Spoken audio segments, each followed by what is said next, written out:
Every year in Australia, someone breaks down in the Great Australian Outback. Every year. A lot of the time with tragic consequences.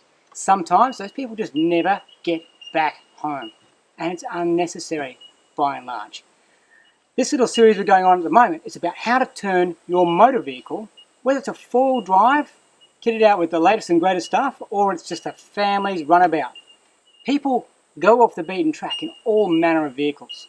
So it's important you understand what things you can do when that vehicle breaks down or gets stuck or is otherwise disabled and not able to get you back home to safety, what your options are in terms of being able to use that vehicle in a different way. And this is the key concept I want to get across to you right at this point. That vehicle ceases to become a vehicle and straight away becomes something else. And that something else is one great big survival resource. Now the first thing I want you to think about doing with this is shifting your preciousness of the vehicle. Now, that vehicle's got 5 tyres on it, sometimes 6 depending on how well configured it is for off-road travel. But at least 5 tyres. And if you're really a bit cautious about this process, you can at least use the spare tyre. And what we're going to do in this video is show you how to light a tyre signal fire.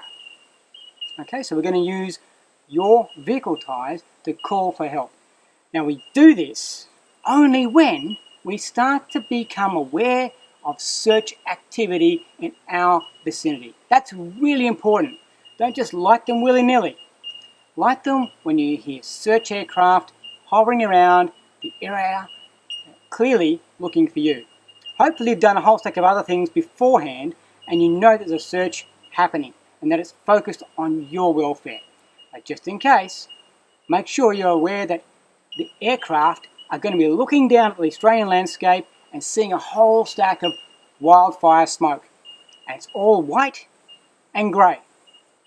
And that's just the way it is in the Australian bush. It's always on fire.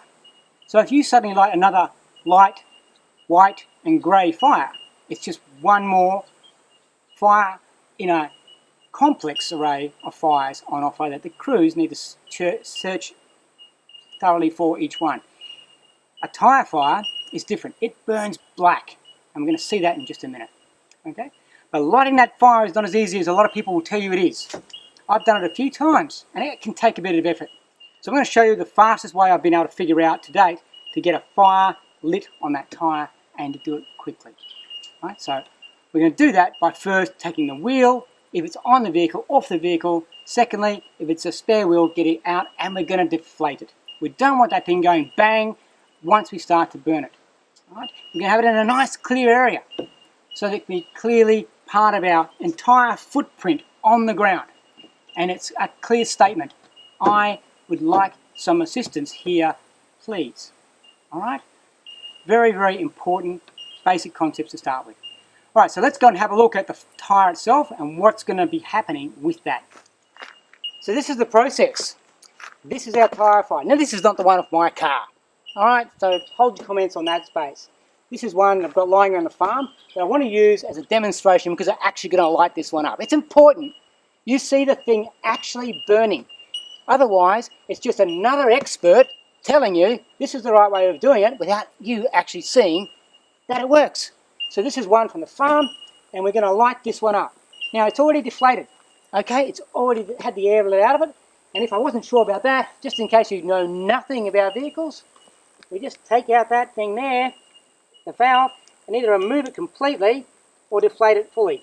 And that one's stuck because it's so bloody old. Alright, there it comes. Alright, so we can pull that valve straight out of there, and that gets our tyre nice and flat so it doesn't explode when I'm down here. Because it's only going to then spin around and potentially throw my fire in an uncontrolled way around the area. And I'm already in a situation if I'm doing this. So why would I make it worse? Alright, so the key thing is, tyre's flat, area's clear. Yeah? Now this bead around here is what we're going to utilise. This is the best thing I can come up with after years of thinking about this problem in terms of how to light this thing fast. Now what I'm going to do is, the vehicle is full of accelerants. This particular vehicle I'm driving today is a petrol vehicle. So I'm going to punch a hole in the fuel tank, I'm going to rip open a fuel line, I'm going to milk a bit of fuel out of carby. Somehow, I'm going to get some fuel in a container and have it on standby. Right? Now, when I hear the aircraft overhead, or approaching, or moving around the area around me, I'm simply going to draw attention to them visually by lighting this thick black smoke. And to do that, I'm going to pour that petrol around the rim here, so it sits in the rim. I'll lose a little bit down the sides there, and then I'm going to simply throw a spark into that. I can do that with the firebrand. I can have a fire going nearby, which I can add to this, or I can just use a fire steel, or a cigarette lighter, or I can short out the battery. There's a whole stack of different ways we can light the fire. That's not important. What's important is understanding that this needs an accelerant to get this rubber to start to burn. Otherwise, I can spend a lot of time with my opportunity for getting a lift home being missed while I'm trying desperately to get this thing to burn. Alright, so let's see how we go with that bit.